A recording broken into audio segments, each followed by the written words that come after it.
right. How you doing? Good. Damn. Thank you. Damn. So for the people just tuning in, I met you. So the wife and I were flying first class from LAX to Miami. Correct. And I got on the plane and I was walking in. Was I sitting? How did it happen? Like you asked me if I was an artist, or what did you ask me? What did you ask me? You were sitting in front of me, one row in front of me, and you looked like an artist, like a musician. There we go. Yeah. So I'm like, should I know you? Should I recognize you? That's why. You asked. No, but that's awesome. You know what's funny is that a lot of people will, if they see someone or like they'll think it, right? But you asked. You're like, I don't give a fuck. I'm just gonna ask this guy. It doesn't matter. I don't even think I'm that person. Like if someone walked by and I'm like, is that person? I don't know. What is that? What is that in you? You just. So I'll tell you what happened like a month ago. So I was hiking in Glacier National Park, nice. Montana.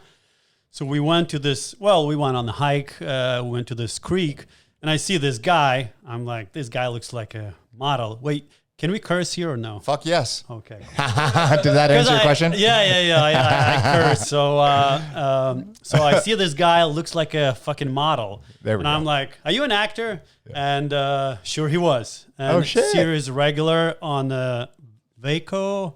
Okay. You know that what happened in Texas? Waco, Texas. Waco. You saw him. What's his name? The main character. Oh shit, that was such a good role. Yeah. It was such a.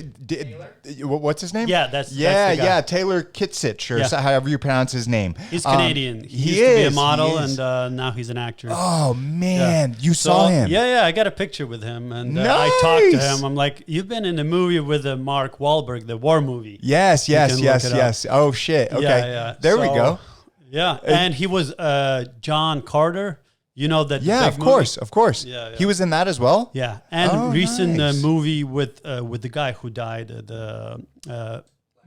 Oh yeah, who died. Man. So 19 Bridges. Is it 19 Bridges or 20? 20. What is it? He's gonna pull it up. So in that movie, he was one of the main guys as well. Chadwick Boseman. Man, Chadwick.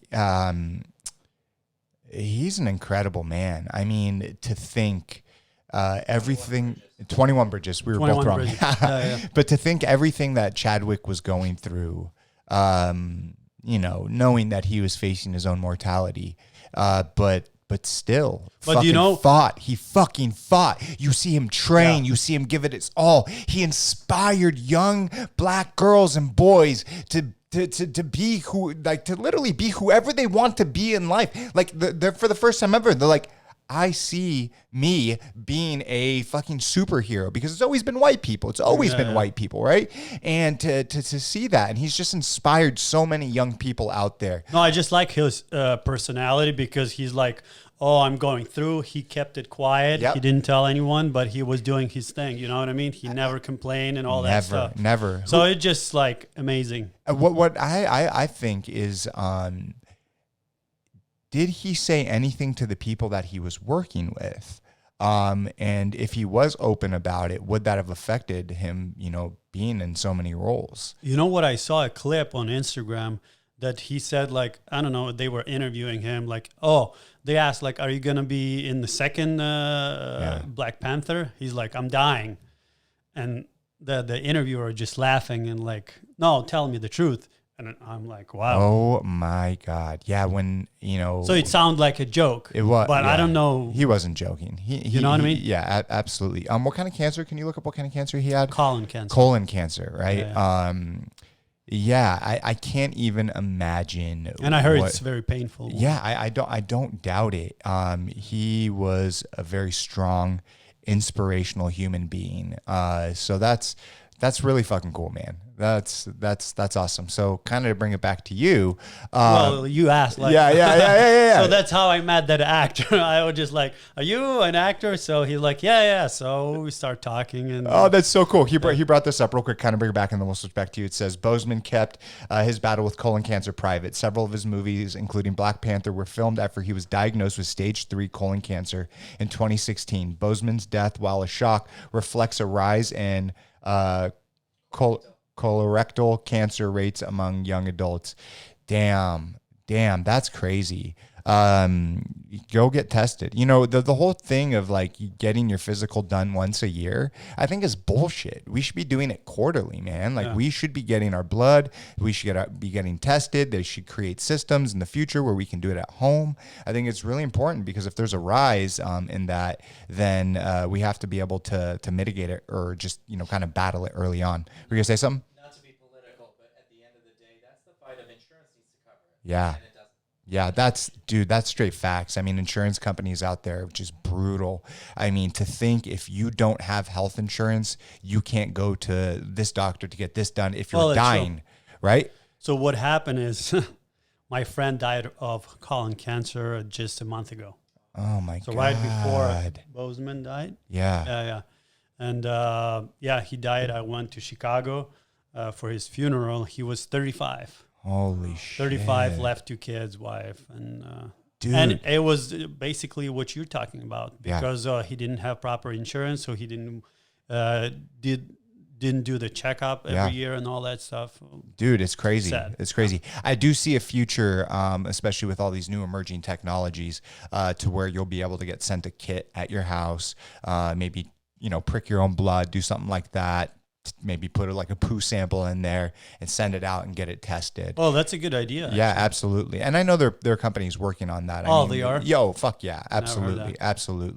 But it just needs to scale. You know, we need to be able. We have the technology. We have the ability to fight some of these cancers for sure. It just has to get caught in the early stages. Yeah. It's so important. Okay, so let's bring it back. So we were talking about, you going on your hike, and it kind of to bring it even before that was how we first met. And it was pretty crazy because you and I had this conversation, and I think maybe like a minute or two into our talk, I was like, did I bring up the podcast? Yeah. I did, right? I'm notorious for doing that shit.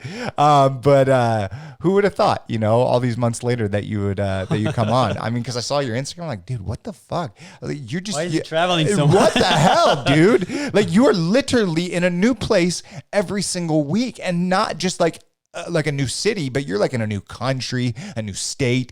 It's just mind-boggling. Like, so when we met, I was actually going to England. And then I went to Spain, that trip. What is it? What is it inside of you that says, I need to travel? So when I was little, I used to watch the map and memorize all the capitals of the world, of the countries. Yeah. And I always look at the map and wanted to visit all of the countries. And that's what I'm doing now. Dude, how many continents have you been to now? 5, I believe. 5 continents. Do you have a list of how many, countries? Yeah, I do. Yeah. 43 now. Fuck, dude, that's incredible. Yeah. So, all right, so let's start off here. Let's start off at the way beginning, and then we're gonna get to this, right? Sure. So, where are you from? Keep it simple. So, from Ukraine, right? I was born and grew up in Ukraine. When I was 21, I moved to the States. I got a green card. Oh shit! So, how did you end up doing that? So it's a lottery. Yeah. You fill out the information, and if you get it, you get it. If you're not, you stay home.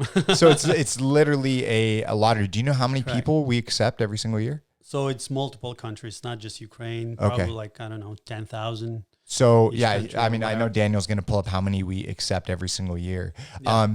How old were you when you did this? I was 19. Yeah, 19. And I was in Ukraine at that time. Fill out the information. And I moved to Germany as a student. So I lived there for almost a year, learned German. I was fluent in German. Shit. And then when I was in Germany, I got a notice, I got a green card. So I went back to Ukraine, finished all the paperwork and moved to the States. Dude, that's incredible. Look, this is what he just pulled up. So 50,000 immigrants. So each year, 50,000 immigrant visas are made available through the Diversity Visa DV program, also known as the Green Card Lottery, to people who were born in countries with low rates of immigration to the United States. Fewer than 50,000 immigrants in the past 5 years.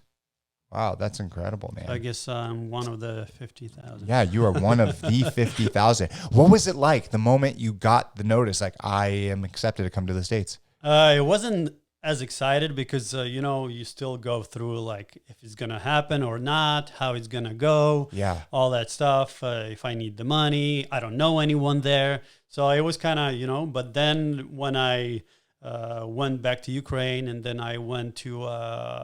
I think it was in Warsaw, Poland, for the interview and all that stuff. And they said, you're good to go. Then I was like, holy shit. I'm starting a new life. Yes, absolutely. What did your family think about this? Oh, well, my mom didn't want me to go, Every mom, they want me to stay home, be close to her.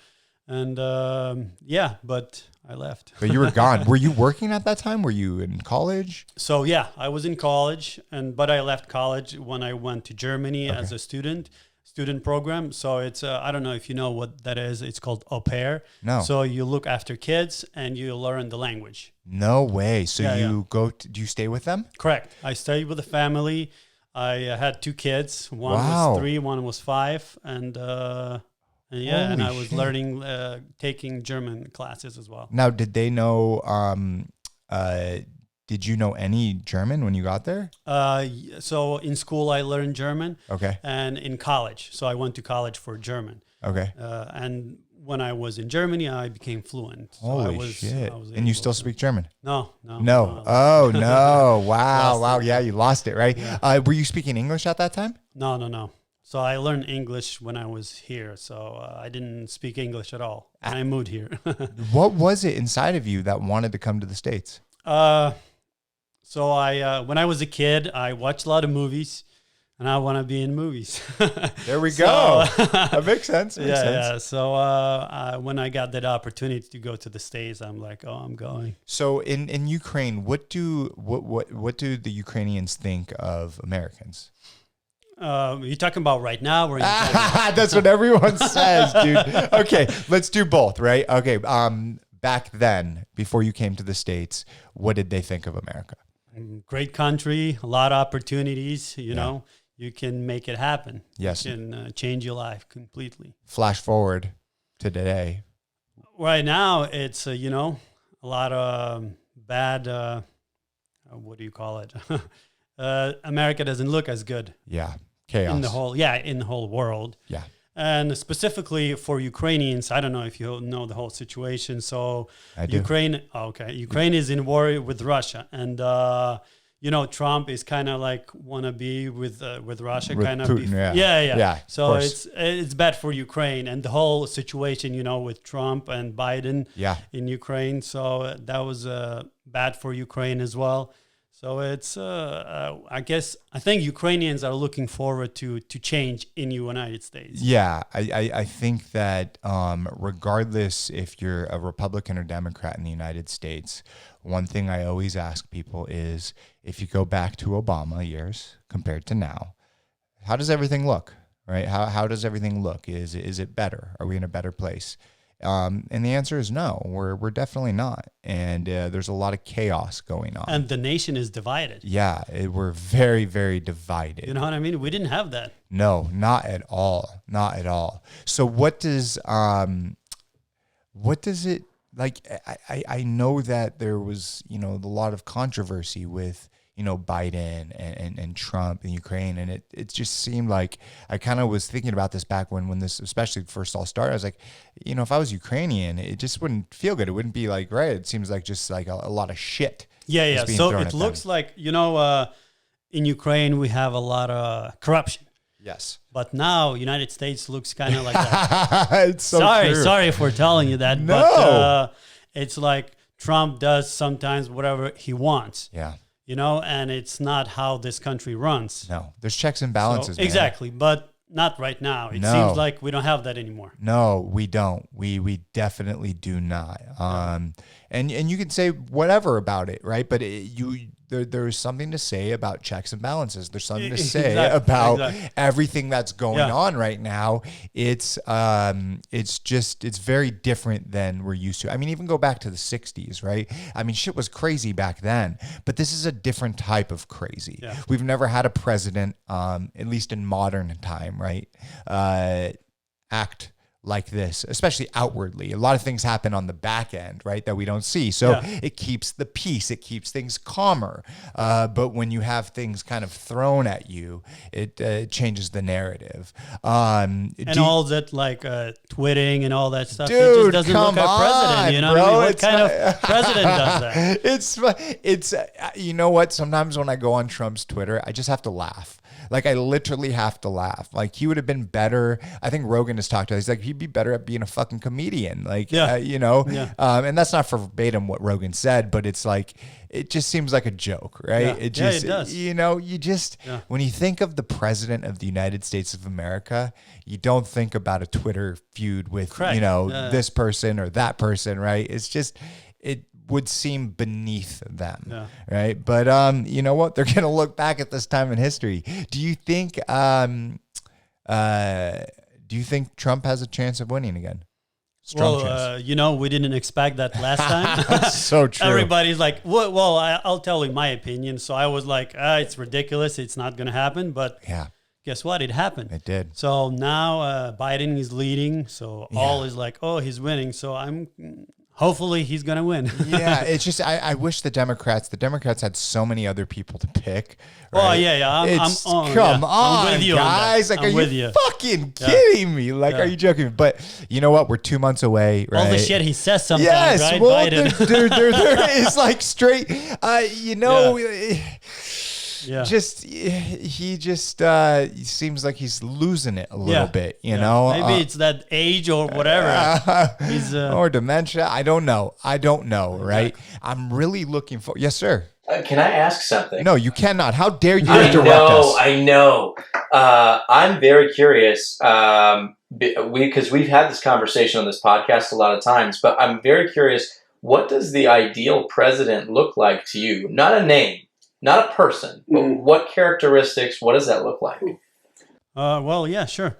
So, for example, when he speaks, like Obama, when he was talking, you can listen to this guy, and it was like professional. Yeah. When Trump speaks, when he talks like, oh, it's a big, big ocean, a lot of water. You're like, really? That's how a president speaks? Yeah. And it's like sometimes when he says, so it's... people usually use this word presidential. Yeah. You know, you have to be the guy who speaks to people and not like, you know, not like comedian. Yeah. Or somebody offended him and he would like go after him. Yeah. That's not a president. No, it's not. It's not. I mean, even look at Putin, man. You would never see Putin doing anything like this. No. Everything happens on the back end. Correct. Correct. And that's presidential. It is. It is. Right, wrong, or indifferent, right? Right, wrong, or indifferent. It's just there. You know, that saying, especially in hair, it's like, if you look good, you feel good. You want your presidents to look good. You want to play the part. You know what I mean? But his presidential, just very different approach is what got him to be the president, because there is a large part of the American population. They want to see that. They want that. They want that. They definitely want that because they're sick and tired of the bullshit of the Hillary Clintons and things like that, right? It's at least they feel like, okay, you know what? It is what it is with Trump, but at least I'm getting, you know, some bit of the truth, right? And so it's very they strange. like that he's like straightforward. Exactly, you know, it is. It's that straightforward. But sometimes you don't want to be straightforward. I don't want like that. Has politics just become somebody pretending to know what straightforward looks like? Because that's, in my opinion, that's what it seems like. We've statistically found out what straightforward is. So just say these keywords because people like it. Yeah, of course. No, we want that. It makes people feel calm. It's like, especially with with coronavirus and everything going on with the protests, right? You want your president, right, to make the people feel comfortable and safe, right? So if that means fucking after the George Floyd incident, you have to get your ass to Minneapolis to speak with the fucking people. That's what you're going to do. If that means that if more people in the United States of America fucking feel more safe with a fucking mask on, just do it, right? Yeah. It's like these little things that are so important. Now, I'd rather my president be real all the way fucking through, right? But there is something to say that when a president acts and they speak and things on the outside, it's a direct reflection of what is going to happen on the other side. Meaning, if your president is calm and just feels put together and can bring people together, well, then the nation is going to come more together. Also, one more thing, he asked, like, what you look in president. I don't want him to lie, and we all know it's a lie. You know what I mean? If he lies and we don't know, it's a different story. It's a different story. You're right. You know what I mean? We don't know. But if we like saw on TV that he said this or this happened, and this he's is the lying, world's, and he's lying, and everybody knows, it just like, it just and then he sticks with it. It's like, he sticks with it. He's like, no, I'm not taking it back. Yeah. Do you remember when he won and he did his inauguration speech and he was like, how many people? This is how many people. Yeah. So and he had Sean Spicer. What kind of president is that? It's just ridiculous. Yes. I gotta ask, do you think it's the same presidents we've seen since even maybe the 70s could get away with more? Because we can fact check now more than ever. Yeah. We didn't have that capability. No. Do you think that that's a disadvantage and they've been doing this all along? Yeah. Oh, that's a good point. I feel like they've been lying all along, for sure. Oh, 100%. Yeah. 100%. It's like, lie to my face, but as long as I don't know. Obama was during the same time. Dude, come on. He said that there was not going to be drone attacks, and there was more drone attacks than fucking ever, right? And just so many different things. But I see. Barack Obama, like, what I say is, like, any one human being, man or woman, is not only good or bad. They're a mixture of both. They don't make all the right choices. They don't make all the wrong choices. Yeah. And so with Barack Obama, I really enjoyed him, man. I fucking campaigned for him. He was the first president I got to vote for. It meant so much to me. I was crying, dude. 2008, I was like, I don't know, fucking like 20, 21 years old, right? And it just was so amazing to see, right? It's like the first black president, fucking insane. And just the type of man, like it's like he felt relatable. He felt like an uncle or something like that, right? And as time went on, I still really enjoyed him, and I still do to this day. But I know he made some wrong decisions, right? But that's the name of the game. That is the name of the game. You try your best. Sometimes you strike out, but you got to give it your fucking all. Yeah. Right. So it's I just don't want people lying to my fucking face, dude. It's like, what really pisses me off, right? Because all of this stuff, right? The Democrat, Republican, Trump, Biden, fucking all of this shit, and then like especially like Hillary Clinton and Trump, it has torn me. I used to be a Democrat. I'm an independent now, right? And when Nancy Pelosi the other day, I'm in the hair world, dude. I'm in the hair world.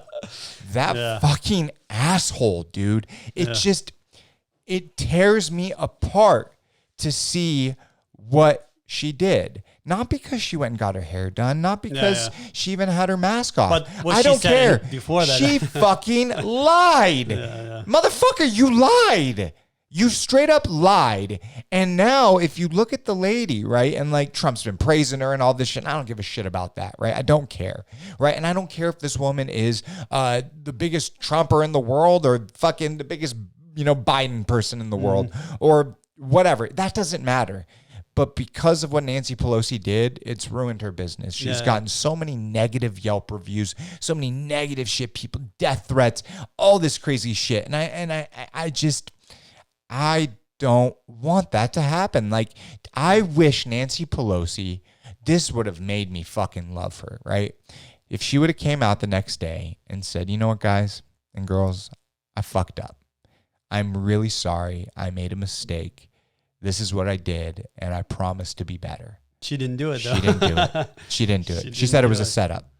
Yeah. The fuck? No, you set an appointment to get your hair done. How's it a setup? Like it's not a setup.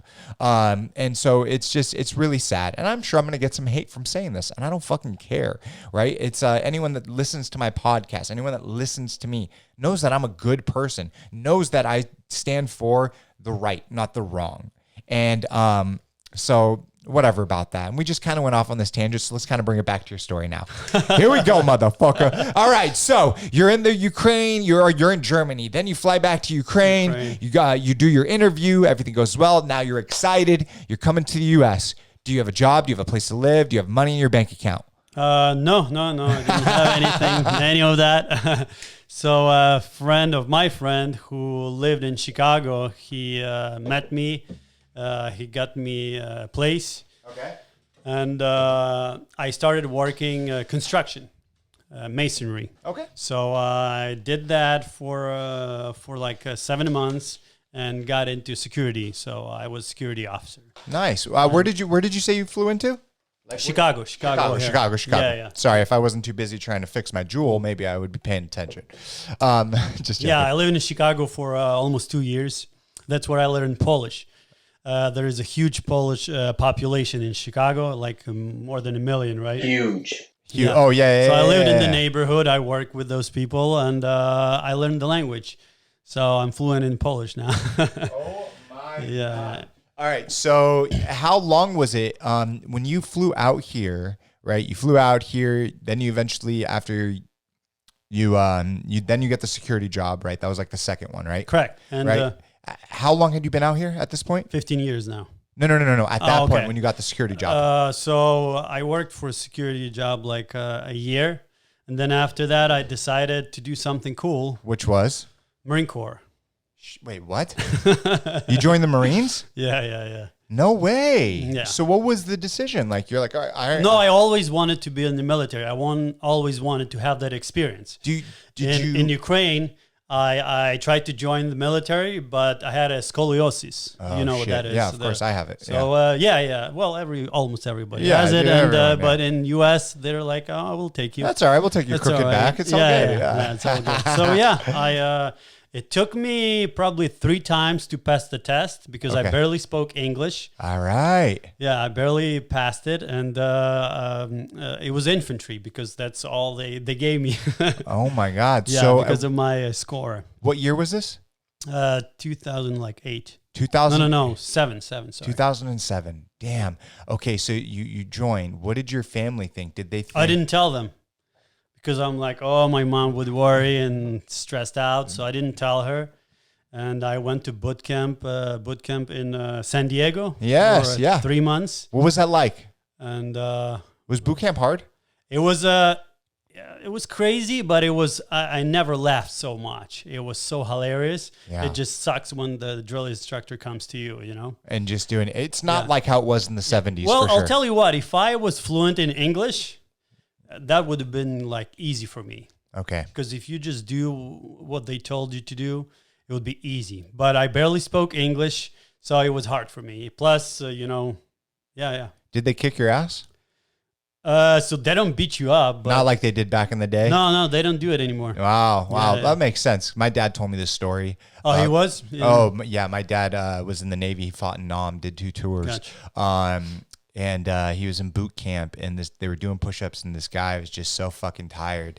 And the drill sergeant, whatever it's called, I kept on yelling at this guy, and the guy wasn't doing it. So the sergeant came up and just as hard as he could, kicked him in his fucking stomach. And my dad says the guy flew 10 feet in the air. He didn't fly 10 feet in the air, really, but that's how hard he kicked him. They don't do it anymore. But he never saw him again. Wow.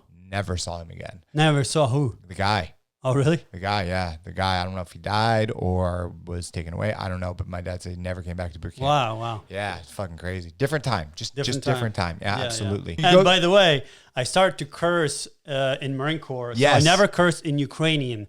over there, I start to curse in English and in Ukrainian. Yes. Tell me a curse word in Ukrainian. Пошел нахуй. Say it again. So it's like fuck you. Say it again though. Пошел Pisho? нахуй. Pisho nachui. Yeah. Pisho nachui! That sounds like I'm fucking Asian or something, right? Pisho nachui. Do it. Pishonakui. Pisho nachui. It sounds too French. Yeah. You twist it a little. Yeah, whatever. I'm making it my own motherfucker. Yeah, you're making it your All right. own. But curse words are awesome. Okay. He knows Polish, so I know pizda.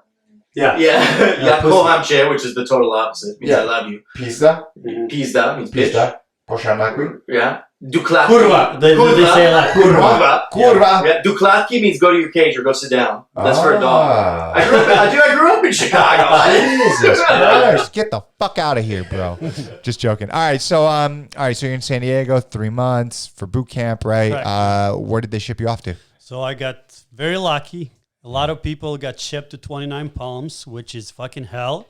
It's you know where 29 Palms is? 2 hours from here. I mean, I would think like desert. Afghanistan or Iraq. No, it's worse actually. So I'd rather be in Afghanistan or Iraq than 29 Palms. Why? Yeah, it's so it gets super cold at night and gets super hot during the day. But and people aren't shooting at you. No, it's horrible. It's it's all like it's horrible. No, weather condition. It's training, you know. No. During the training, it's worse than during the actual. So from boot camp, you don't get shipped off to a location. You just go to more training. No. So what I'm saying, a lot of people, but there is a station there, not just the training. Okay.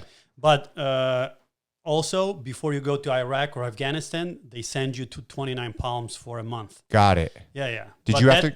Yeah. Okay, we'll get to that. But that station is fucking horrible. It is. I don't want to be there. Anyways, they sent me to Hawaii. Shut the fuck up. Are you serious? So after San Diego, you go to Hawaii. You go to one badass place to another one. Yeah. Okay, so what'd you do in Hawaii? You know, the military thing. Yeah. The training, the whole thing. And it was fucking amazing. Hawaii is beautiful. Yeah. More training. And I started to play soccer there for the Marine Corps team as well. Holy shit. That was pretty cool. Is it soccer or football?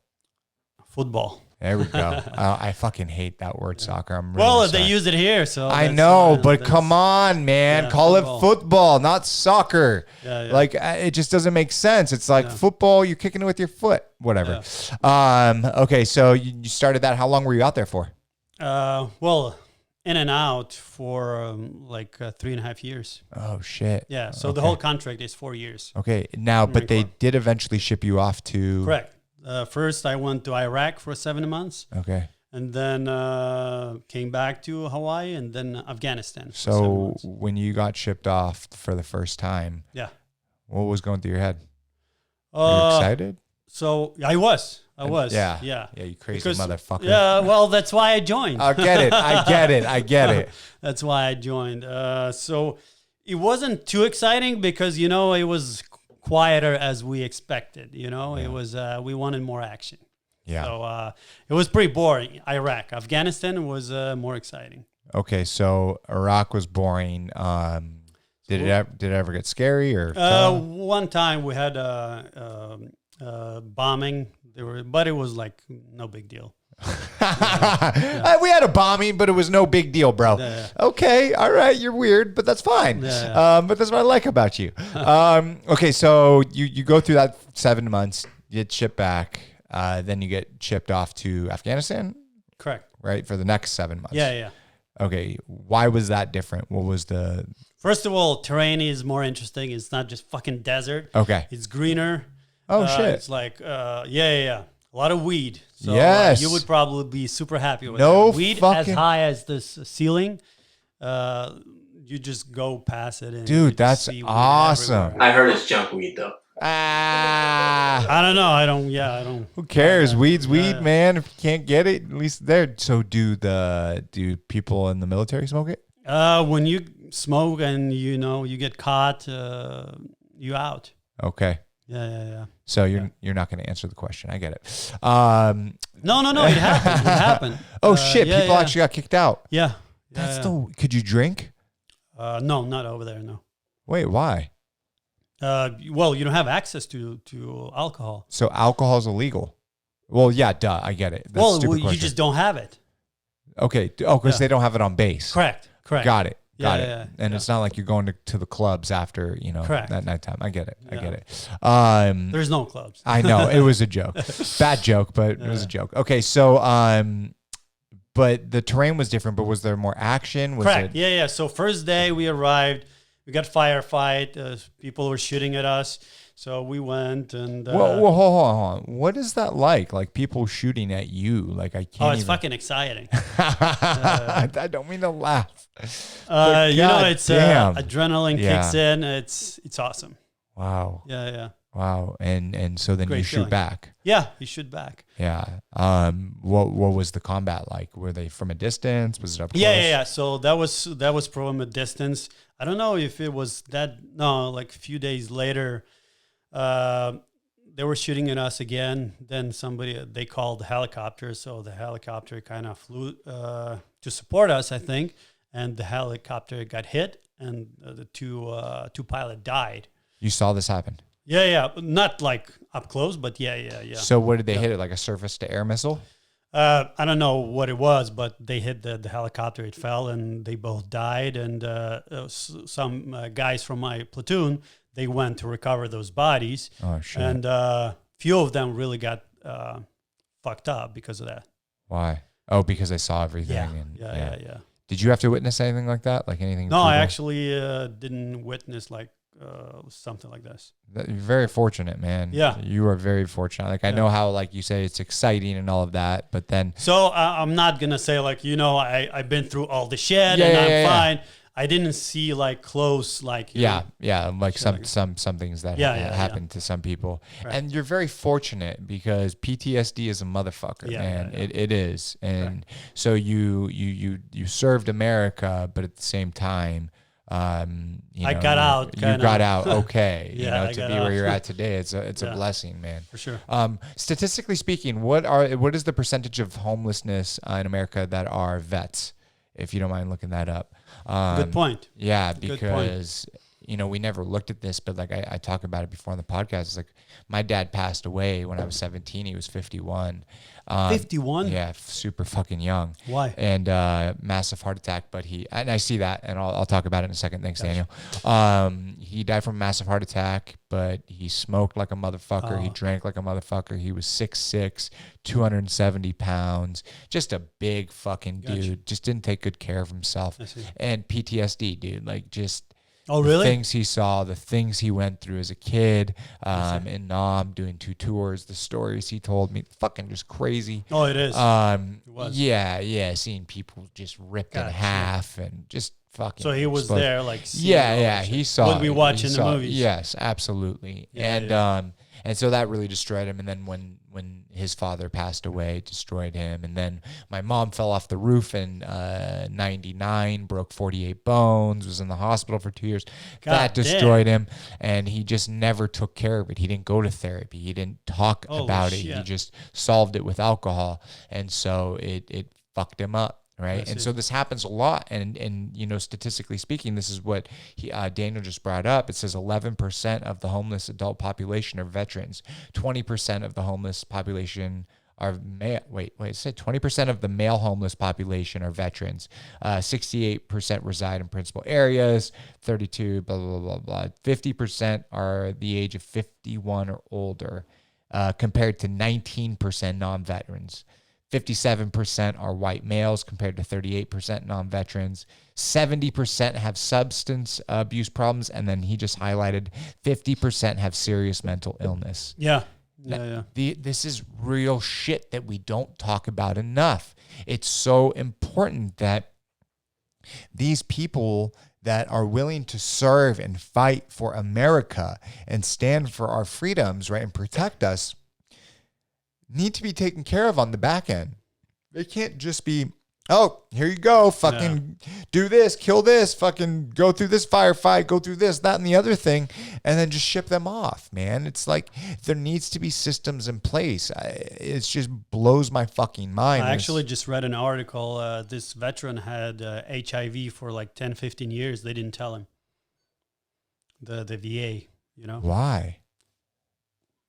Dude, that's like it's so crazy. But now if you get HIV, which if you get diagnosed with HIV, you can live your life now. You take medications, do all of that. But you heard about the scandal probably like a year ago or two about with the VA. The whole system is like they don't take care of veterans. Yeah, 100%, 100%. It was a bit in the news. Yeah, and it's but it's an ongoing thing too, Yeah. right? It's like just because it's in the news doesn't mean it stopped. Yeah. Well, for myself, I can't complain. No, but you can talk about it. You can speak about it. You understand. Yeah. Right? Like you said, your friends that went to go help, they were fucked up after that. Correct. Like, they were different people, Yes. right? Like I can't even. And actually, I know some people who committed suicide. Well, if you want to talk about that, that's 100%. Huge as well. Well, I talk about it all the time on the podcast where I was suicidal in my past. And so I understand what it's like completely to be at that point in your life. What happened with your friends? I wasn't like close to them. But they were vets. Correct. And they killed themselves, man. Correct. And so that's, can you look that up? Statistically speaking, the statistic is very bad. Yeah. How many people? Yeah. That percentage of people like, commit suicide. Thank you so much.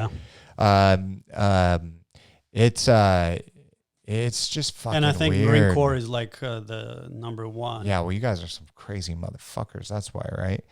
He's pulling it up right now. We'll see what it is, but I definitely know it's large, and I just wish that there was a system in place to really help solve this issue. For suicide, there is. So if you do seek help, yes, there is a lot of like resources that can help you, but you need to yourself want it. You know what I mean? Course, you have to ask. Well, it's also people around you too. Right? Correct. You need support. That's exactly it. It's about having a support system. Correct. Also, introducing things like DMT help or LSD or psilocybin, if done correctly, allows you to look at life differently. But we're on the cusp of states like Denver, Colorado, just legal decriminalized psilocybin, which is the active ingredient in mushrooms. And so did Oakland. Did you find the number yet? Wow, 22 suicides per day though. That's crazy. But this entire article is titled that it's been misleaded. Okay, what does that mean? So now, granted, they have used a big lot. They are recording about 40.6% because they took 21 states over the last 13 years to get that number. Wait, saying 40.6% of suicides come from veterans? No, I'm sorry. 40.6% of the population has been used to come up with the statistics. Oh, okay. Well, that's 21 states over 13 years to get the span. Researchers have found a total of 147,763 suicides in 21 states over 13 years examined. Wow. Veterans were identified in 22% of those deaths. 22%. Of suicides. Not 22% of the population. 22% of suicides. 22% of all suicides are veterans. Yeah. Like, come on, America, wake the fuck up. Like, this is real. This is real. 22% are veterans. What do you think it's from? Like, there's no other answer. But I believe that the more and more we talk about it, we'll see some changes. Yeah, exactly. It's really important. All right. So let's kind of just dial it back, right? So we talked about, you going through the military, right? Just little bits and pieces, right? Yeah, and you were honest, and I appreciate that. After you got out, when you were fluent in English, what did you do? I moved to Los Angeles. All right. So after Hawaii, I couldn't move back to Chicago. I'm like, fuck that. Yeah. Plus, there is a huge Ukrainian population. And everybody, it's kind of like becomes a small town. Everybody knows each other. And I'm like, fuck that. I want to... And you get reports back home. So your aunt from Ukraine is calling you saying, what are you doing? So really? I'm like, no, I'm moving to LA. I want to really experience the big city, a lot of opportunities, and for acting. So moved to LA, enrolled in acting classes. I started a college. It was communications. So okay. I went to LACC, Los Angeles City College. and I was doing just full-time school and also doing promotions. Okay. So, like marketing promotions. Yeah. And then after that, I went to Cal State LA for communications and started working in sales and marketing. How old were you at this point? Like 30.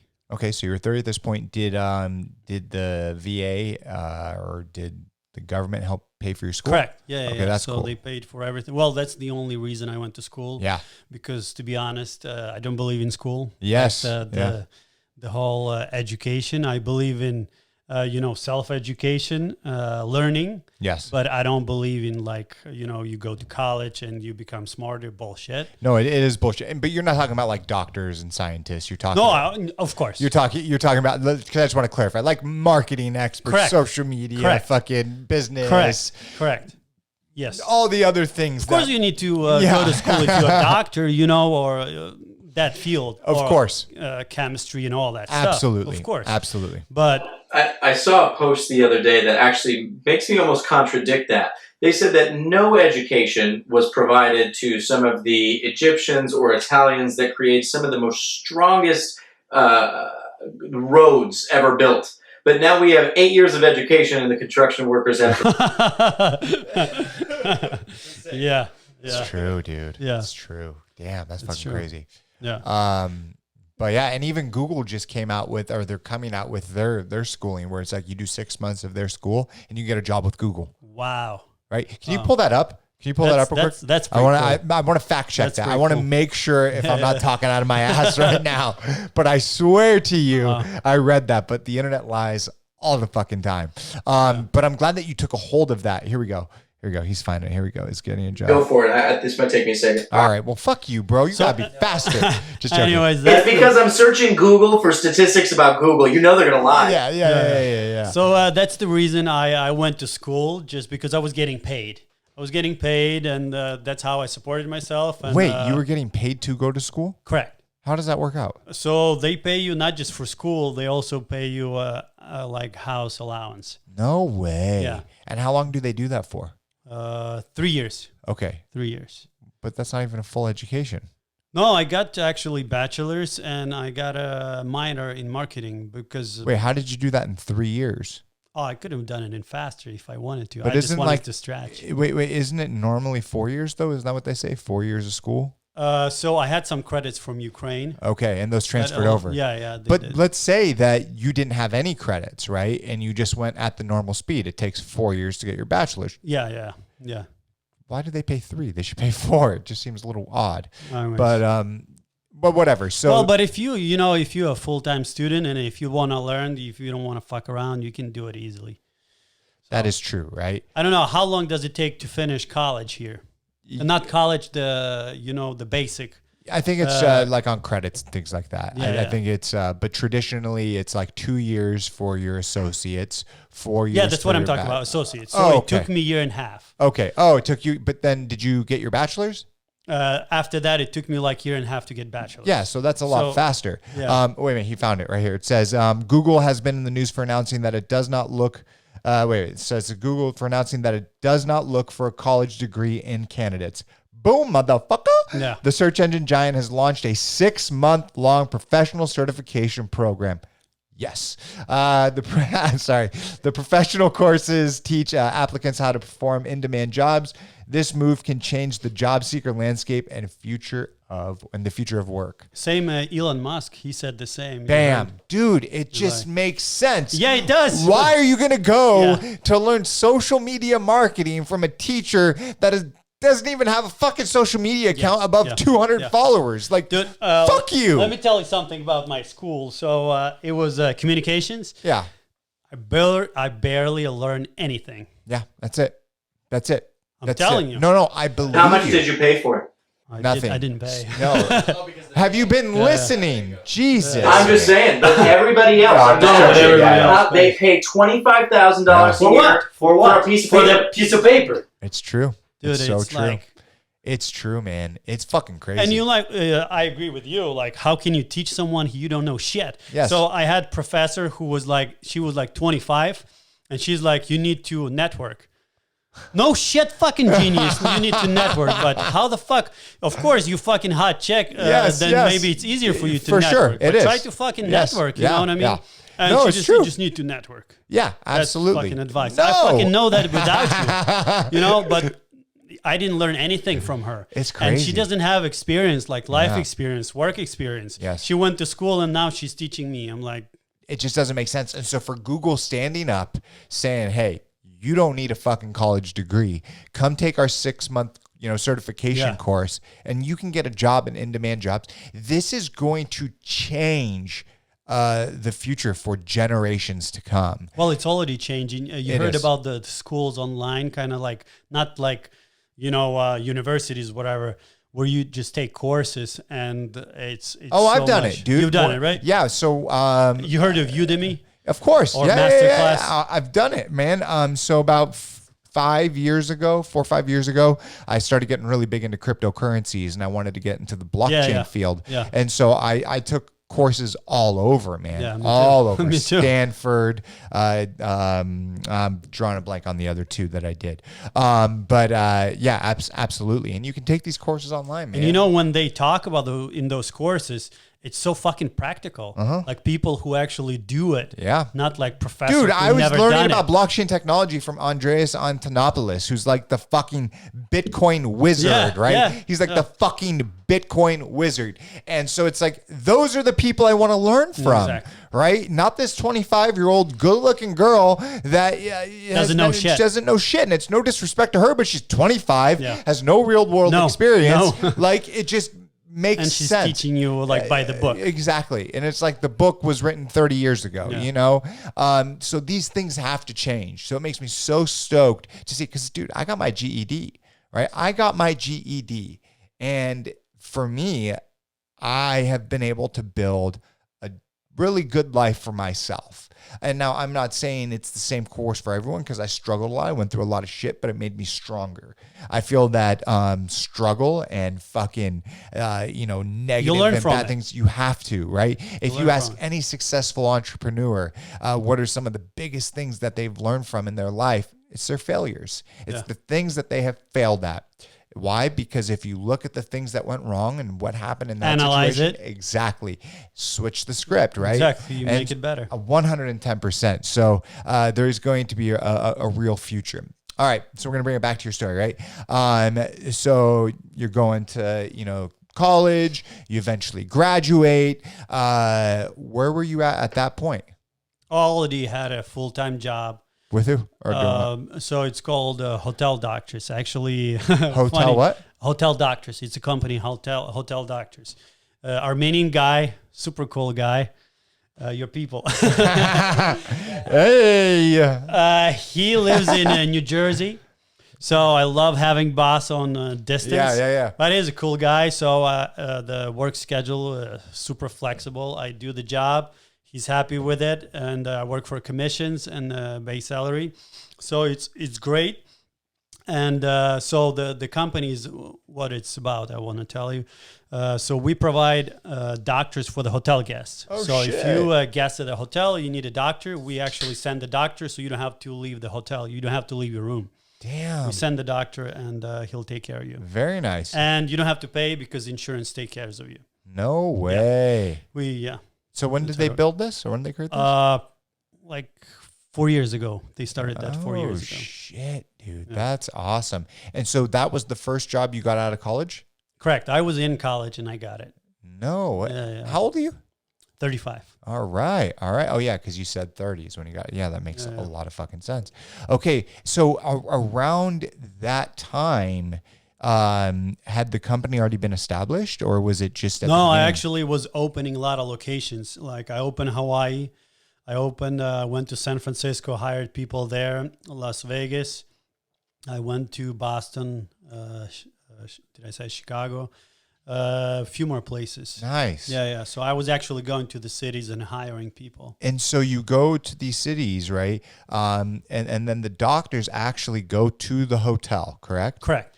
Now, what is it for? Like, is it if they're sick Anything. or? So we had doctors like surgeons and stuff. So they can even conduct like minor surgery. No fucking way. Inside. Wow, that is fucking brilliant, man. Yeah. That is such a brilliant idea. This is the future I'm talking brilliant till March. Yeah, that's true. Yeah, right. Fuck, man. You know why, right? No, I don't, but I'm just laughing at this March. What happened in March? I don't even remember, man. Coronavirus. Oh, well, fuck, man. Duh. But it's not just this business. It's sorry, man. Too many White Claws in that shot. I just over my head. Anyways. Yeah. Oh shit, that's crazy. But so are they still? They're still. Yeah, because there's nobody. Well, there's people going to hotels. No, but the insurance only works for international guests, and you know how many international guests we have now. So how's that working out? For now we're not doing it. Okay. Yeah. So what do you? So I switched to digital marketing. Okay. Which is Google Ads. Really? Yeah. Okay, so how did that just come from a need to do something different, or had you already been doing Google Ads? No, I've never done it. I'm like, I got to do something. Yeah. And I really wanted to get into digital marketing. That's where the future is of course, marketing. 100%, you know what I mean? yeah. So I had people in Ukraine who have done it for like 5 years. And I got in touch with them, learning from them, and they do the work, and I find clients. Dude, that's so funny because I'm like the middleman. I'm working with a company called Sales Genomics, and they were referred to me by his name is Arthur. He's based out of Ukraine, and he does a lot of like my like developer and coding and things like that for our website. And they have a lot of professionals when it comes to like website, Google, and all that stuff. Legit as fuck. And the company Sells Genomics that they introduced us to, just brilliant, man. Just top shit, class, just top class. Oh fuck yeah. So, but your job is to find clients, correct? Yeah.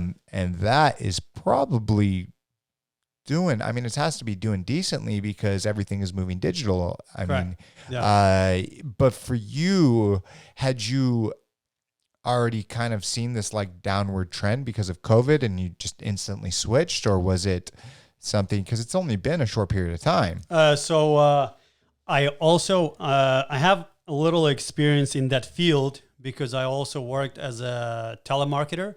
So I worked for a security company, the biggest one in LA when it comes to executive protection. So Bodyguard. Yeah. This company trains people to become bodyguard. We have clients, well, I think I'm not supposed to say. Anyways, everybody knows. So big names like Britney Spears, Lindsay Lohan, Jesus, and La La Land, the girl. What's her name? Emma Stone. What? Emma Stone and other ones, big like A-listers. Nice. So I worked for that company. I actually did a lot for the company. So when I just started with them, I started making videos, like promotional videos. So I do videography and pictures. So they didn't do that at all. So that's why I have marketing experience, you know. Yeah. So they didn't do it at all. They had 3 students. When I got on board, they started to have a full class, which is 16 students every 2 months. So what I would make videos promotional, they would promote on Facebook. We get leads, and then I would call the leads and get students. Holy shit, that was my job. Dude, that's awesome. Yeah. You're a jack of many trades. I love that. Gotta do what you gotta do. No, I love that. I love the ingenuity in people when they're able to just kind of shape and mold to whatever the fuck's going on, right? And I'll tell you how I got this job. This is fucking interesting. Tell me. So, my friend, I went to this academy. It's called Pacific West Academy.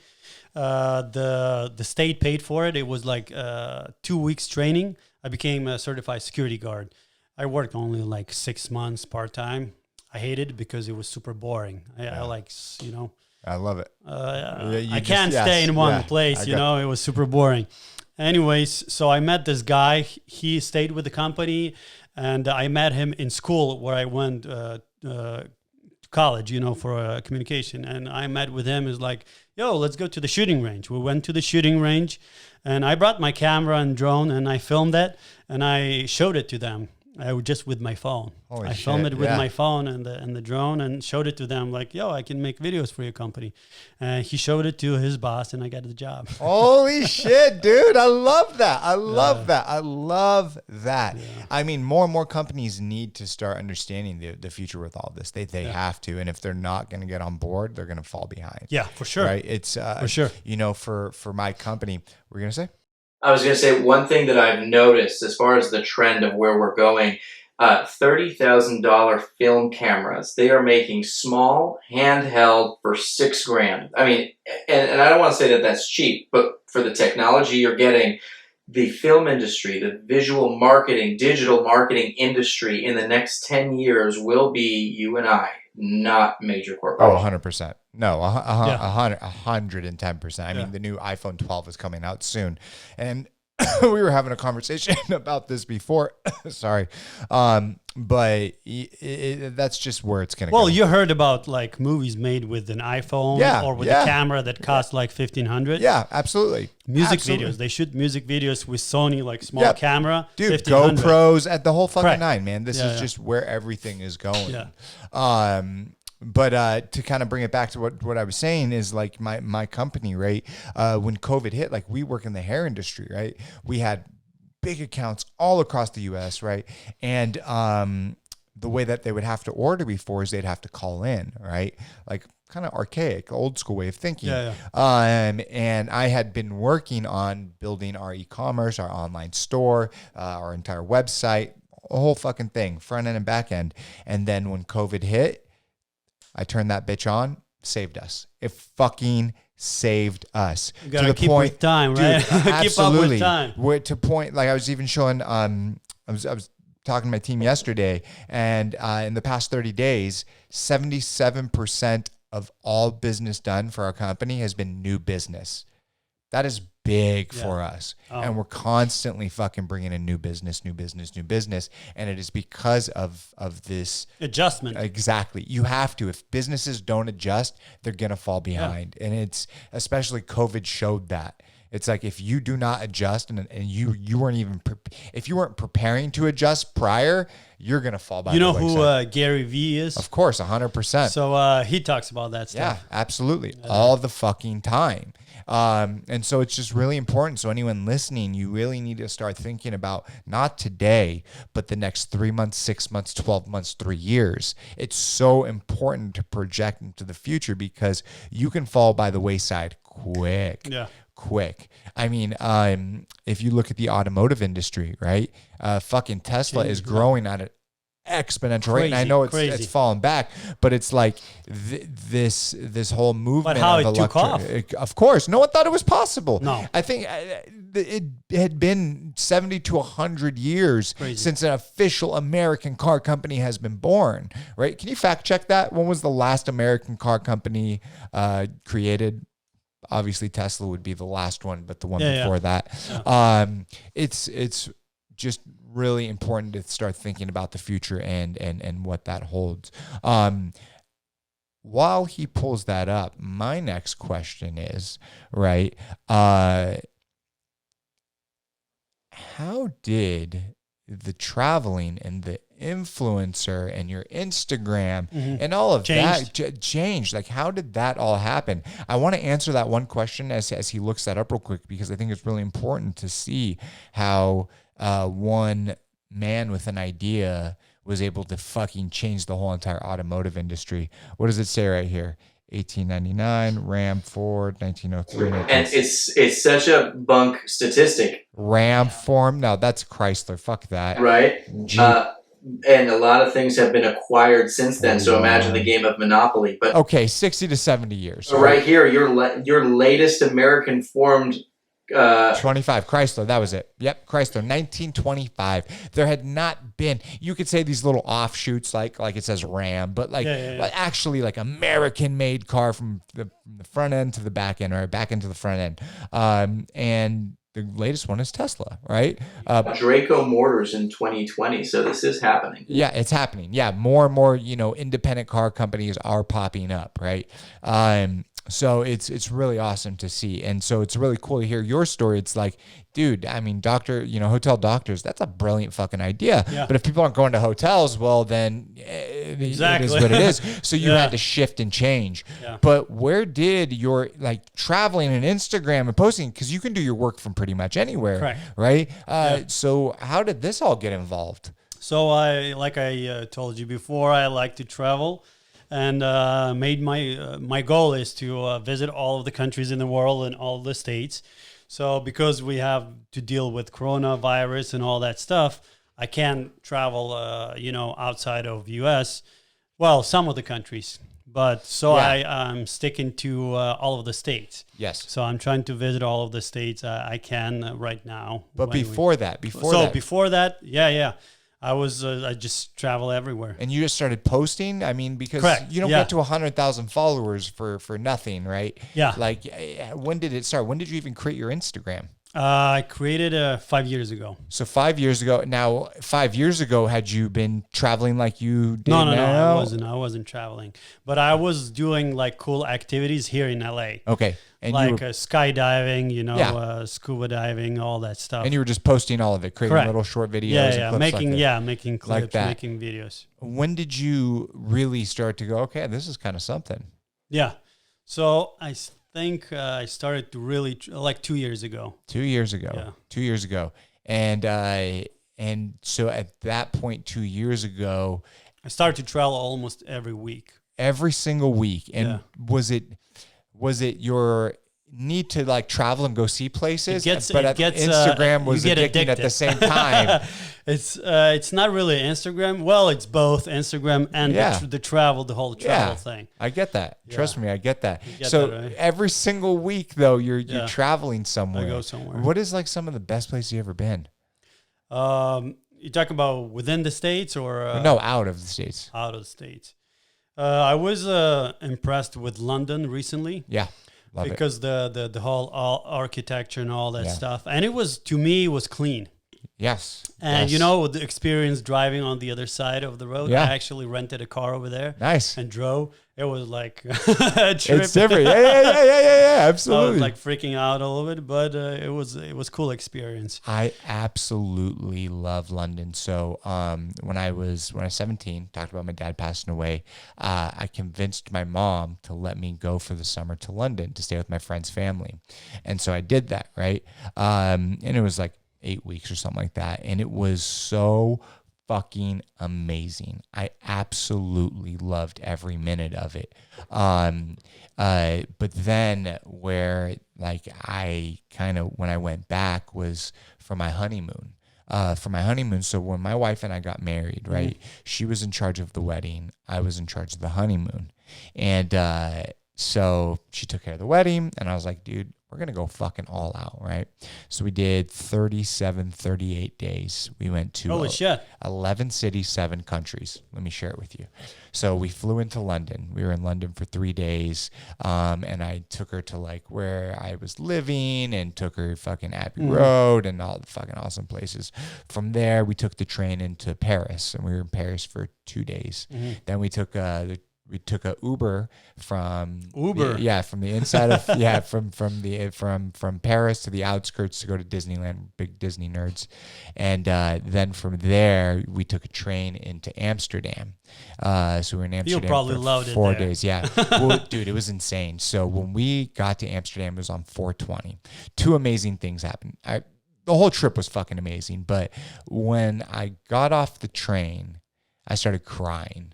Because as a kid, I just remember looking at High Times magazines. Dude, when I walked in, I thought I'm in the fucking fairy tale. Yes, exactly. That's how I thought. That's exactly it. It's like I came out and I'm like, holy shit. It's just, it's the so same nuts. feeling. It's so nuts. Yeah. And then what's so funny is at that point, my wife and I'd been together for like 10 or 11 years. And I remember when we'd been dating for like 2 years. So my wife doesn't smoke weed or do drugs, doesn't drink.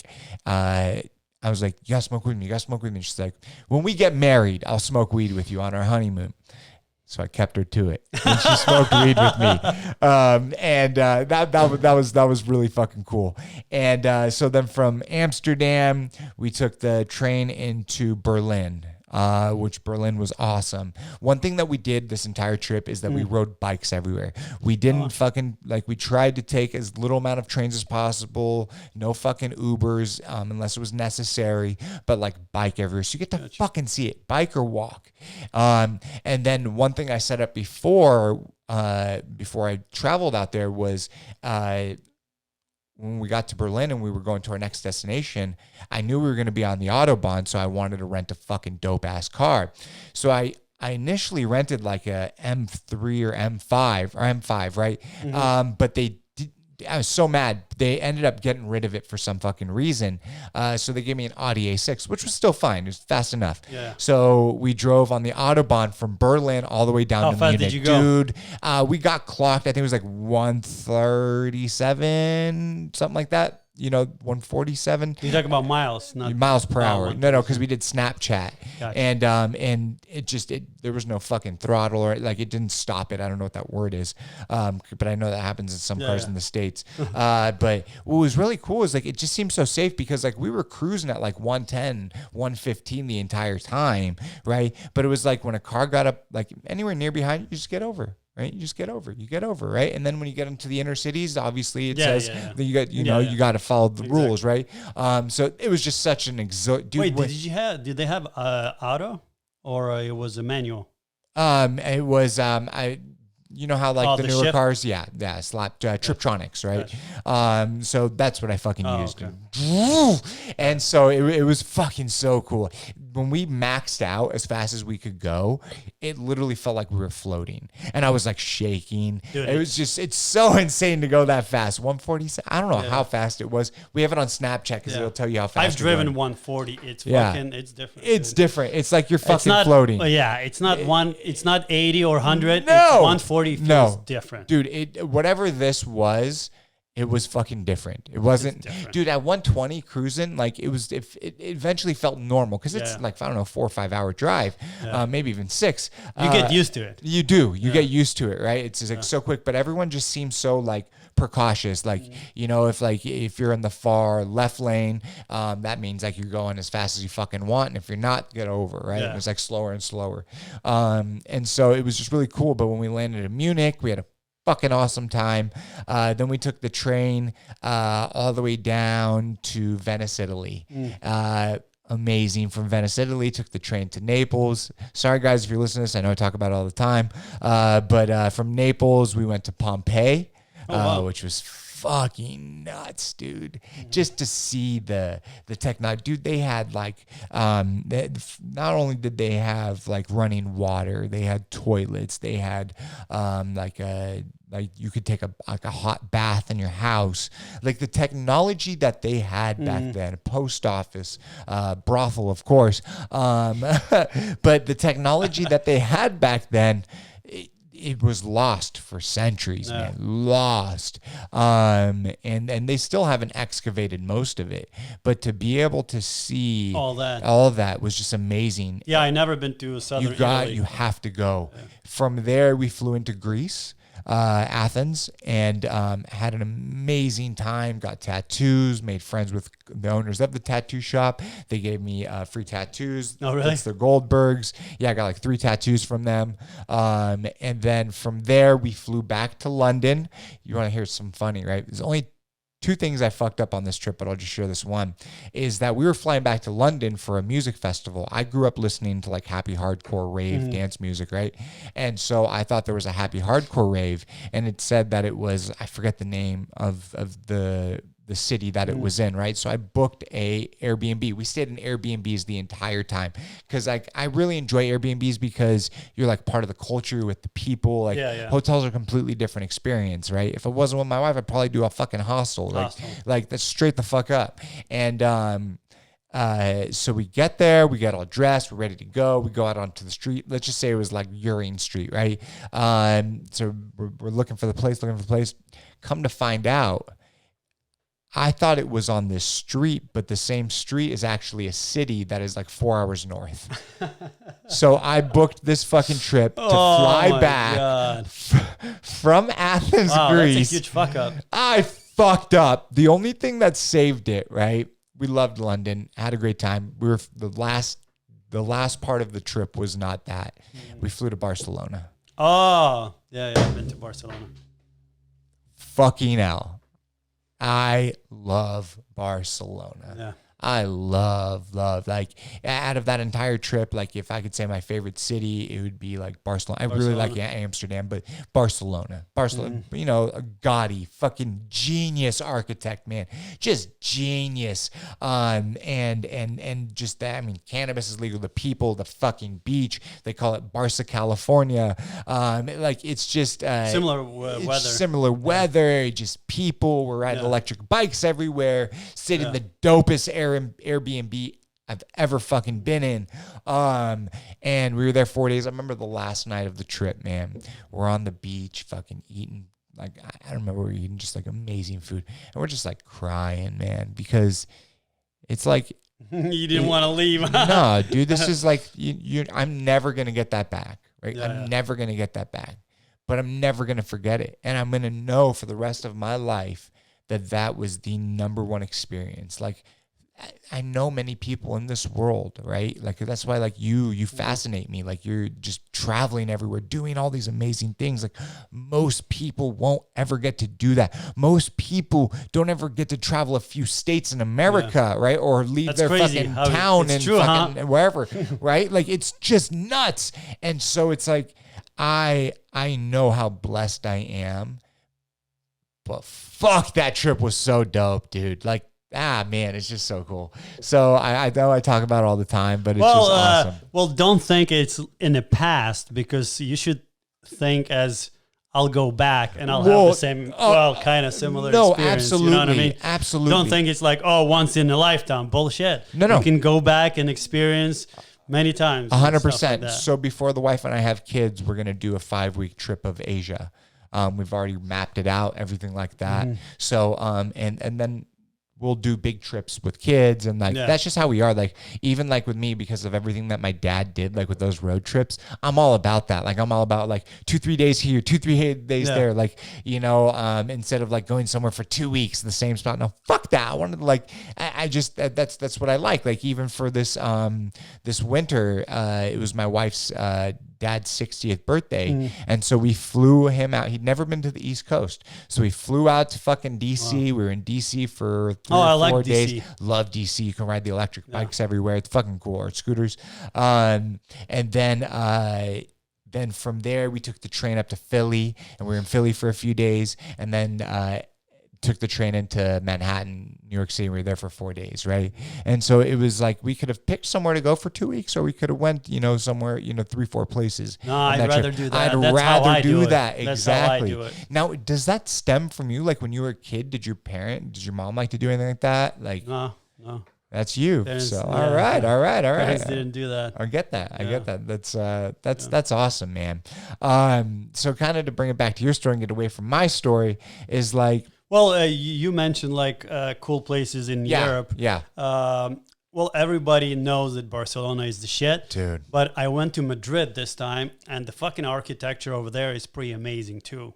Yeah. The palace, this and that. Did you go to a bullfight? No, I didn't. No. I don't know if they had now. You know what I mean? I thought they just stopped the killing of it. Mm-hmm. No, because of coronavirus, the whole thing. I don't know if they have now, but... Oh, damn. Yeah. Oh, so you went during all this? Yeah. Wait a minute, you can go to Madrid? You want to hear the story? I don't know if we're allowed to say that or not, but anyways... Let's hear how you did it. Maybe you don't have to publish it. So listen to this. So me and my friend, we went to London. You can go to London. Yeah. And then we were like, fuck, let's try Madrid. And I'm like, all right, if they send us back, they'll send us back. So we went to the airport to Madrid. They let me in. They didn't let him in.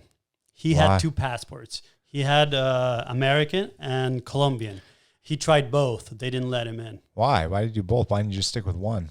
Well, he tried both options. Oh, he tried one and they said no. Exactly. Why did they let you in? What was it? Did you give him Ukraine? You gave him American? I don't have it. No, you have American. Yeah. Wow. What does he look like? Well, he's Colombian. He looks so Colombian. He's dark skinned. Correct. Yeah. That's probably why. I don't know, but anyways, my passport. Not to be, I'm not like, I'm just saying, come on, dude. Everybody was surprised. No one could believe that. No, it's up to them because they have so much power. They can let you in or not let you in, which is fucking crazy. So what ended up happening? You had to go home? He went back to London. I went to Madrid. Motherfucker, dude. Yes. Yes. How long were you there? Like three days.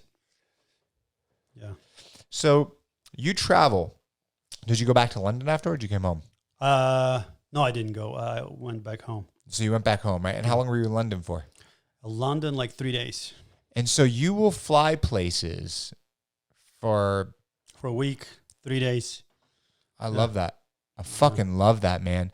What's the longest flight you ever been on? Like one long flight. When I went to Africa, I went to Tanzania. That was pretty long. And Afghanistan was long. Like 16 hours. Well, yeah, the Afghanistan, but you didn't go there for travel. You went there you went back? Tanzania. Oh, okay. So Tanzania. So have you, is that the only place you've been in Africa? Correct. What was that like? What is Tanzania like? Oh, dude, something else. It's so different. You know, it's like, it's a third world country. Yeah. So you experience a lot of things you don't see here, but also the terrain, everything is different. Yeah. And we went to 2 parks, like world-known parks is Serengeti. Yes. All kind of animals you went to the see. Serengeti. Yeah, Serengeti. And Ngorongoro. That's where they got the idea about the cartoon Lion King. Yeah, I know. Damn, dude. Yeah. So seeing all those animals, I just love that. Like you went on a safari ride. Yeah, I did. Did you go hunting? And I actually did you go hunting? I didn't. No. Okay. The whole trip was free for me because I went there to film. For what? So I worked for the company for the law firm, and the guy wanted me to document the whole thing. So I was just taking pictures, videos, and stuff like that. What did he use it for? Just for himself. Wait, what? Yeah. Wait, what? So I was just like a professional, the personal photographer for them. But he didn't even go. Did he go? No, of course he did. Oh, he went. Yeah. He went. Okay. Yeah. No. It was. I'm like, why the fuck did he send you by yourself? No. Okay, that went over my head. It was him, his girlfriend. Oh, so wife. You filmed that trip? Correct. Oh, that's so dope, dude. So I just went like a damn. That's like some fuck you money to fucking do that, dude. Oh my god. Yeah. So I got it for free. Holy shit! But you got to experience all of it. Yeah. Do all of it. My god. Have you been to a safari here, like in Florida or anything like that? So I've been recently to a park where you drive and next to you like bears and stuff like that. Yeah. So I went to South Dakota. Was the park, the safari park in Africa, anything like that, or was that? Not even close. It's like. So what do you drive? You're in a Jeep, correct? Right. Correct. And in those Land Rover or whatever. Yeah. No, it was Toyota or whatever. But like those Jeeps. Yeah. And you can open the windows and the lions are right there. Right there. Did you see a kill? Actually, he was so full, like he just ate something. He was like pregnant. He couldn't even get up. He was so full. He was just laying there and not doing shit. How close was that lion? Not far, like 10, 20 feet. And if that lion wanted to fuck you up. Well, we were in the car. So. Yeah. Did you see that one video of the girl who got out and then the lion gets her? No. Dude. Really? Dude. Pull this shit up right now. Is it recent though? Yeah, I don't know how long ago it was. Just like lion gets woman fucking on safari. Yeah. Wow. Yeah. Never heard of it. I mean, I could be talking shit right now, but I swear to you, I'm not. Wait, well, I like to read these. Girl, could this video of Trophy Hunter getting attacked? I think it's this one right here. Yeah. Yep. The second one. Uh-oh. Wait, what? Woman gets out of car, wildlife. Woman gets out of a car in a wildlife zoo attacked by tiger? Oh, no. This is like the same fucking thing. The girl did the same thing, and then the Why did she do that? Because she's a fucking moron. To do a Chinese fire drill? No pun intended? Oh, It took it. Oh my God. Yeah, that bitch is dead. Wow. Is she dead? Yeah, mauled to death. Like, Well, why? it says dead. Yeah, it says Yeah. CCTV, a woman mauled to death by tiger by getting like, why are you going to get out of the car in a wildlife zoo with tigers? Yeah. I get it if it's like, deer, whatever. Yeah, if it's deer, like, but it's Or the tiger, really? No. That's fucking crazy. So I'll tell you what, like, I don't know if people realize that, but over there, the park, there's no fucking fence. Yeah, no fence. And what about like a hunting safari? He didn't want to do that. No. If you're at a zoo in America, one of those things, you can get out of the car. They're not letting lions roam free. Yeah, Maybe if you're at a Joe Tiger's lion safari. So actually in Florida, there is a drive-through safari that you can use your own car, and tigers and lions will come up to your car. But they strongly suggest you don't get out. It was right in my backyard, yeah. Lion Country Safari in like Loxahatchee or something like that, West Palm area. But once again, Florida's like a different country. It's not. Where is it? Like what city? Like Loxahatchee, I think, dude. Like Hour and a half away from Orlando south. Oh, okay. South. So, type in like close to Lion Orlando? Country Safari. Gotcha. West Palm Beach. Because I didn't know we have that in U.S. here. Yeah, it used to be in Irvine, but they closed that down. I think it was an elephant park in Irvine. Yeah, so the park over there is fucking huge. Loxahatchee, like I said, right here. Lion Country Safari is a drive-through safari park and walk-through. We got Lion Country Safari. Oh, so they do have lions and shit. Yeah, Lion Country Safari is situated, blah, blah, blah. You see all this shit, right? Spending time, immersive, natural, realistic areas with around animals. Lion Country Safari, drive-through safari park fulfills these criteria, blah, blah, blah. Yeah, check it out. It's in Loxahatchee, drive-through only, now open. And once again, ladies and gentlemen, I don't know if they're allowing the lions and shit out anymore, but I would never, ever, like, what the fuck? And then what do? Yeah. All right. You're the man, you're driving, right? You're the husband, I mean. You're driving, your wife's in the car. I say, oh, let's change spots. Okay, honey, let's change spots, right? And then the fucking, your wife gets out of the car and everything's cool, right? Yeah, what the fuck fuck comes excited about you, and then a fucking tiger grabs her. What the fuck do you do? What are the procedures? What the fuck? What are the procedures? Like, what do I do? Flip the scripts. If I did that, it just depends on the conversation my wife had. Yeah. Depends on the conversation. Just take him. Just fucking take him. Yeah, fuck that, though. Like, fuck that. Like, listen, people, if you're going through a wildlife safari and they have anything that can kill you, never get out of the fucking car. Do you remember that show, Joe Tiger, or what was it, Tiger Joe? What was that show? Yeah. The Tiger King? The Tiger King. There we go. Yeah. He was kind of smart where he always carried a fucking little, like he had his handgun. Joe Exotic. I hit him up to come on the podcast. I know he's in jail. I know. I totally would. I would go to him. I'd go to him. Fucking, I want to talk to him. But it's okay. Carol Baskin's doing dancing with the guard. Look at my motherfucking shirt. Carol Baskin. Fuck her, dude. I swear. She killed her husband. She killed her fucking husband. No doubt about it. Like, no doubt about it. And I don't like the situation that happened with Joe Exotic. Like, you say he's crazy, this, that, and the other. He didn't treat the animals well. Sure. I agree with you.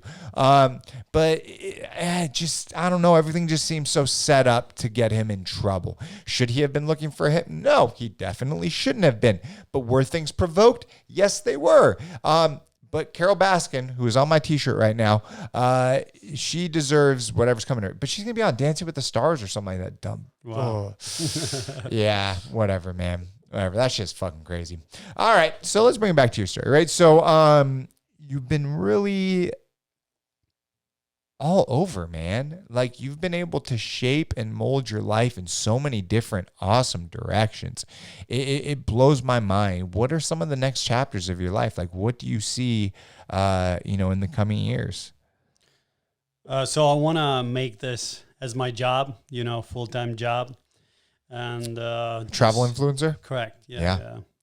And also not just travel, but doing cool shit. Yeah.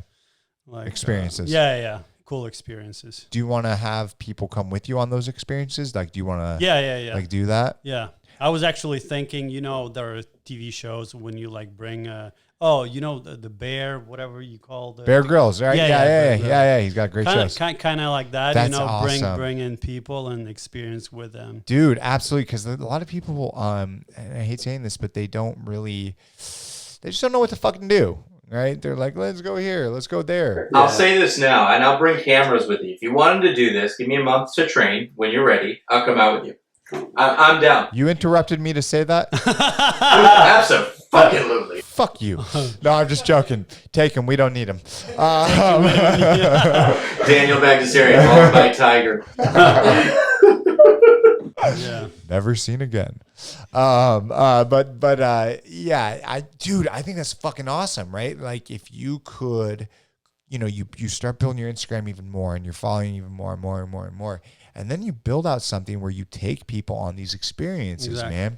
They pay you, and then maybe once a month you have a lucky winner that, all exclusive, trip, right? And then dude, there's so many things that you could do. Yeah. Like people could buy like $100 raffle ticket to fucking do it. You get fucking 1,000 people to do it. Well, that's $100,000 fucking dollars, right? You spend $10,000 on the trip, you fly them out first class, you take them fuck, you should do that, bro.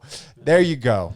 But I know you don't need fucking any marketing advice, but it's good. I always like to hear some, other ideas. Exactly. No, I think it's that's how you grow. It is.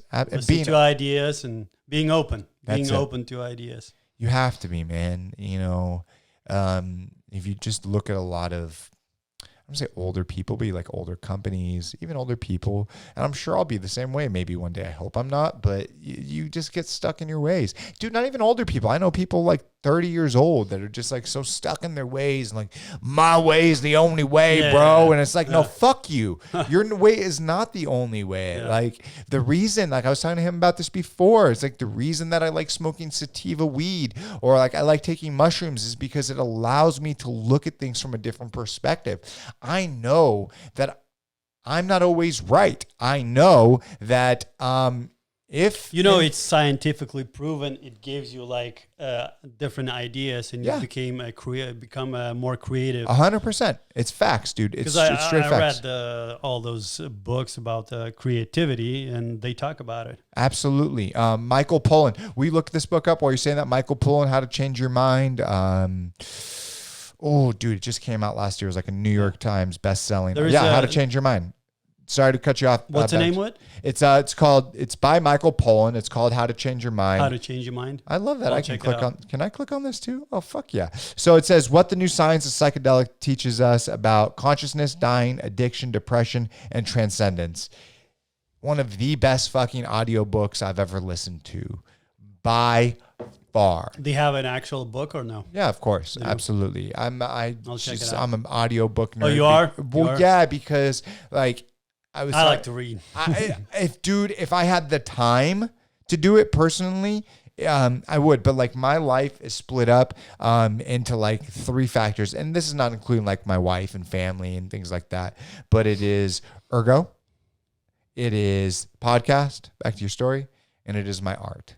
Right. I do art, graffiti art. And that's those 3 things that take my life. And I don't want to focus on anything else anymore. Right. And for the longest time, though, I was doing a lot of different things, a little this, a little that, a little this, a little that, and just spreading myself too thin. And so, gotta focus. You have to like focus on one thing and fucking master that. Focus on, if you can, another thing, master that. And then if you can do one more thing, master that, right? But like, don't fill your plate up with so many things that you can never finish anything. Yeah. It's really important. And so reading books with me fucking just being, like all, and then you got to throw in like family and like time with my wife and I don't really have friends. No, I'm just joking. And friends, I'm just joking. I've got amazing friends. And then just like other little things, I'm like so spread out. So I got to him today earlier. I was like, dude, I can't play golf. Like I can't take 4 hours out of my fucking day to go play golf, which sounds awesome. And I like golf and I've done it. And like maybe I'll do it here and there, but like on a weekly basis, I could never do that. No, So like reading books is like the same thing to me. Like to sit down for like 2-3 hours or an hour a day, whatever it is, I can't. But what I can do is like while I'm working out, while I'm in the shower, when I'm driving, which allows me to finish 4 books in a month, you know? And I digest it maybe even better listening to it than reading it. I'm like, I guess it depends on the person. ADD as fuck too. So that could probably be a problem. Were you going to say something? I was going to say something along the lines of the statistics actually go with microdosing as well. So you don't have to have, and when we talk about this a lot in this podcast, that you have to have this psychedelic experience. You don't. No. You can go with microdoses, and it just helps you get somewhere else. And I mean, this is things that you can look up. There was a CIA program that wanted to go into mind control, and they started doing LSD to see if this was what it was. And there's a reason why you shouldn't be, you know, why it's illegal, why you shouldn't be using it, because it really helps you tap in. It's not that somebody can control you. It's because you end up controlling yourself. You get this perspective. And it's people like Steve Jobs who literally would take microdoses. A lot of the Silicon Valley. No way. No, hell yeah, dude. I do it. We all do it. I don't say we all do it, but absolutely. It's part of like my supplements, right? I'm actually low right now, so I'm not doing it. But but that being said, and it's just like, you know, like 0.1 or like 0.2, like very, very small to where like I'm not seeing anything. I'm not tripping, but it opens my brain. It expands it to a level that allows me to be more creative, that allows me to be more open. It's amazing, man. If you look at like a brain scan, and what he was talking about is called the MK Ultra. That was the CIA undercover operative special. Will you actually pull that up so I can read about it real quick? And I'm actually trying to get on what's his face that wrote Chaos. About Charles Manson. We'll get to that. I really hope he comes on the podcast. That being said, no, MK Ultra. Oh, okay. So Chaos. Yeah, thank you. So Chaos, Charles Manson, the CIA, and the Secret History of the 60s in 2019. Nonfiction book written by Tom O'Neill and Dan Peinsberg. The book presents O'Neill's research into the background and motives of the Tate LaBianca murders committed by the Manson family in 1969. Everything that we think that we know about it is bullshit. That's all I'm going to say. And this isn't like conspiracy theory shit. This is like someone took 20 years of their life to dive deep and to really see what's going on. If you don't know what I'm talking about, look up Chaos by Tom O'Neill, and then I'm going to talk about Project MK Ultra. So MK Ultra was a top secret CIA project which the agency conducted hundreds of clandestine experiments, sometimes on unwilling or unwitting U.S. citizens, to assess the potential case of LSD and other drugs for mind control. Wow. Information gathering and psychological torture. Though Project MK Ultra. Sorry, I'm terrible at reading. Though that's why you don't read books. Yeah, shut the fuck up. No, it makes sense. No, it's the fucking glass. It's like right here. Here we go. You want me to do better? Though Project MK Ultra lasted from 1953 until about 1973, details of the illicit program didn't become public until 1975 during a congressional investigation into widespread illegal CIA activities within the United States and around the world. Boom! Now he's showing off his reading skills. And by the way, so look at the date, 1953, World War II, 1945. Correct. This coincided with the Nazi concentration camps that were doing these kinds of experiments on human beings. Experiments that we have only learned in school, only touched upon, but at the end of the day, the U.S. government and many other countries took these Nazi generals, put them in a program. That's Operation Paperclip. Paperclip, thank you. Operation Paperclip, pull that up. Dude, this is going to blow your fucking mind. What is that? Throw me your jewel, though, because my jewel has been broken this entire time. Yeah. Hey. So watch. You're going to be blown away. Listen to this shit, dude. Operation Paperclip. Oh, this shit's crazy, Really? man. It will blow. Yeah, so here we go. Operation Paperclip was a... Just move this right here. There we go. Operation Paperclip was... Oh, then you fucking changed it on me. Yep. Operation Paperclip was a secret program of the Joint Intelligence Objectives Agency, JIOA, largely carried out by special agents of Army CIC, which is more than 1,600 German scientists, engineers, and technicians, such as Werner von Braun, who ran NASA, and his V-2 rocket team were taken from Germany to the United States for U.S. government employment. Primarily between 1945 and 1953 or 1959, many were former members and some were former leaders of the Nazi Party.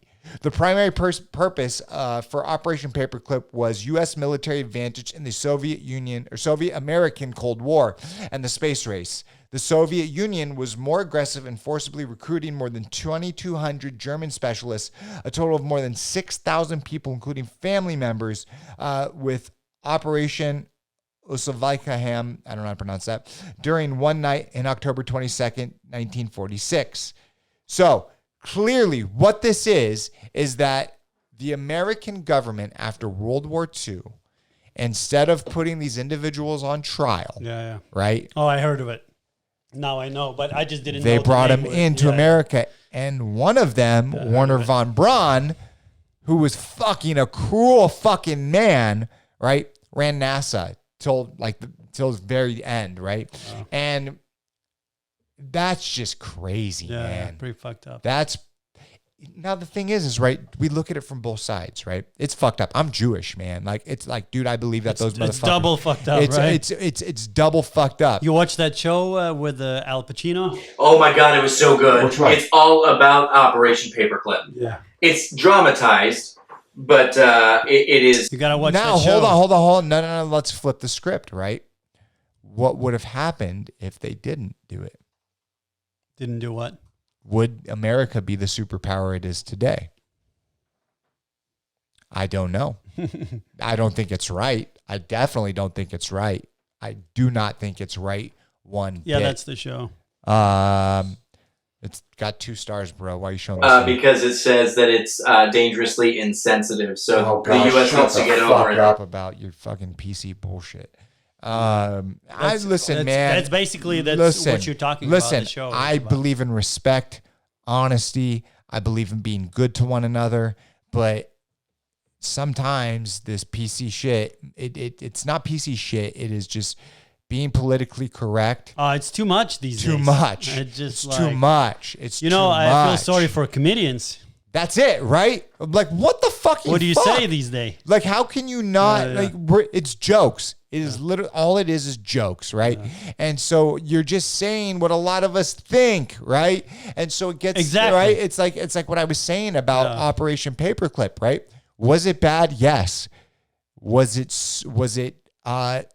for the good for the good of mankind? I don't know. Was it is it like fucking Pearl Harbor? We knew an attack was coming. Now, did we know when it was going to happen? No, right? But we knew that something if you dive deep into it, we knew something was going to happen.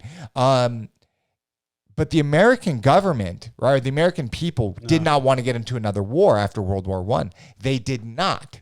Right, FDR and England's prime minister, Winston Churchill.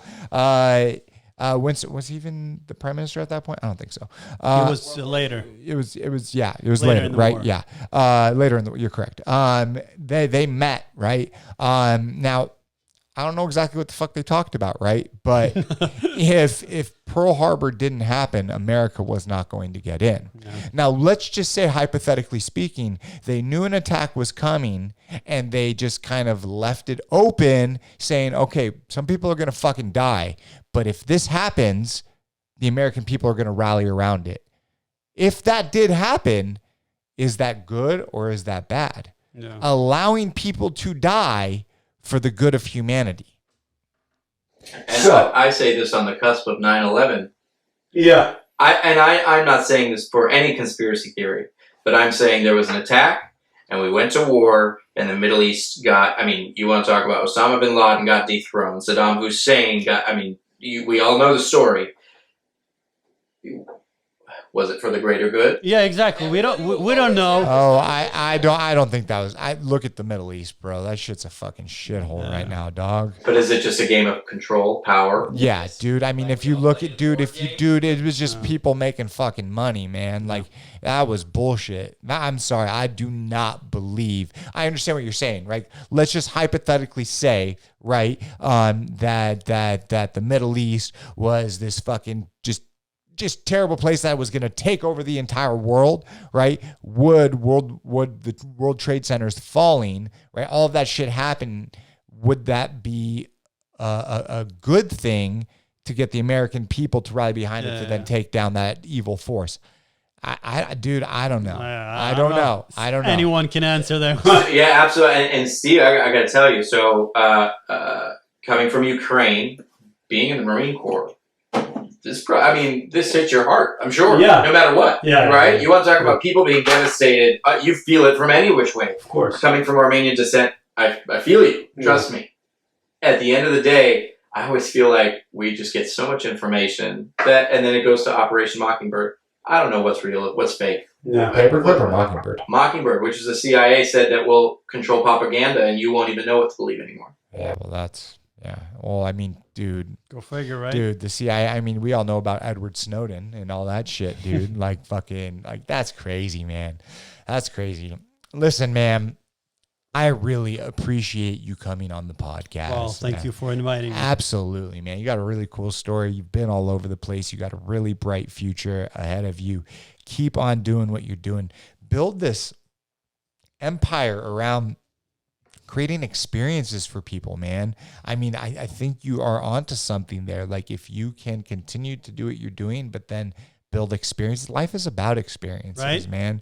And if you can offer an experience to people, that is huge, huge. So I'm all for it. As we wrap this up, any last words, man? No, thank you for your wishes, and thank you for having me. Absolutely, man. All right, man. Thank you again. We thank you. Back to Story thanks you. All right, people. Thank you, thank you, thank you, thank you. Have a good night. Peace out, motherfuckers. Boom! Very nice. Wowzers! Thank you so much for watching Back to Your Story. Don't forget to subscribe to the podcast. Hit that bad boy right there. You see my head? Hit that. And we're constantly putting out new clips and new teasers. Hit that bad boy right there so you can see some of the greatest stuff that we're putting out. Thank you so much from the bottom of our heart for watching Back to Your Story. Have a good night, people. Mazel tov!